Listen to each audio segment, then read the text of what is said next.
যেই কলেজে পড়ো না কেন, পড়াটা তোমার একদমই নিজের। কলেজ সিলেকশনটা অনেক বেশি ইম্পর্টেন্ট আমার বাসার কাছে হচ্ছে কিনা, অথবা আমি আমার বাসাটা ওই কলেজের কাছে নিয়ে আসতে পারতেছি। আমার বাসা ছিল তোমার মতিঝিল এরিয়াতে। তো মতিঝিল এরিয়া থেকে ওরা হচ্ছে উত্তরায় যাইতো রাজুকে ক্লাস করতে। তো সকালবেলা বের হইতো 6টার সময়, 5:30টার সময় বের হইতো, বাসায় আসতে আসতে রাত 9টা 10টা বেজে যাইতো। তো একটা ছেলের কি আর এনার্জি থাকে কিছু বলো? মানে ঢাকার রাস্তার অবস্থা তোমরা জানো কি অবস্থা আর কি। তো এই যে এত সময়টা চলে যাচ্ছে, বাসায় এসে তো সে জাস্ট ঘুমায় পড়ছে আর কিছু না। আবার সকালে সেম রুটিন, মানে সপ্তাহে 5 দিন সে এই কাজটাই করতেছে। নিজের জন্য সময় কোথায়?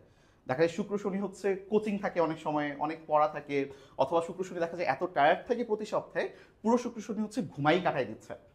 তো এই জন্য কলেজ সিলেকশনটা অনেক বেশি ইম্পর্টেন্ট আমার বাসার কাছে হচ্ছে কিনা, অথবা আমি আমার বাসাটা ওই কলেজের কাছে নিয়ে আসতে পারতেছি কিনা। কারণ কলেজ টাইমটা কিন্তু খুবই ছোট। আর মোটামুটি কলেজে পড়ার থেকে তোমার বাসার নিজের পড়াটা অনেক বেশি ইম্পর্টেন্ট। তুমি যেই কলেজেই পড়ো না কেন, তোমার নিজেকে অনেক বেশি সময় দিতে হবে।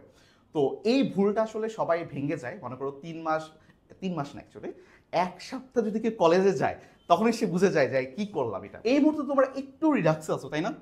অনেকটা চিল আসছো, রাইট? আর তোমরা তোমাদের নাম্বারগুলো জানো, সবাই সবার নাম্বারগুলো জানো। তার মানে তোমরা একটু প্রেডিক্ট করতে পারো যে তোমাদের কার কোন কলেজে এবার এডমিশন হতে পারে, এতটুকু ধারণা থাকে না? যেমন আমি যদি আমার অভিজ্ঞতা বলি, আমি হচ্ছে ঢাকা কলেজে ছিলাম। তো আমার যে নাম্বার ছিল, আমি শিওর ছিলাম যে আমার ঢাকা কলেজ হচ্ছে ফার্স্ট অপশন দিলে চলে আসবে, এটা নিয়ে আমার কোনো ডাউট ছিল না আর কি। তো তোমাদের জাস্ট একটা কথা বলবো, তোমাদের যদি অনেক বেশি ইচ্ছা হয় যে আচ্ছা আমি ওই কলেজেই পড়বো, তোমার বাসা একটু দূরে, একটু গিয়ে দেখে আসো।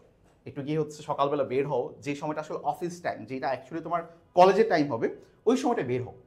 বের হয়ে একটু যাতায়াত করো, 2 দিন আসো যাও, দেখো কেমন লাগে, যে তোমাদের অ্যাকচুয়ালি ভালো লাগে কিনা, বা গিয়ে কি তোমার আসলেই শরীর কোলাচ্ছে কিনা। কারণ একটা এনার্জির ব্যাপার আছে, কারণ যাতায়াতে কিন্তু অনেক এনার্জি খরচ হয়।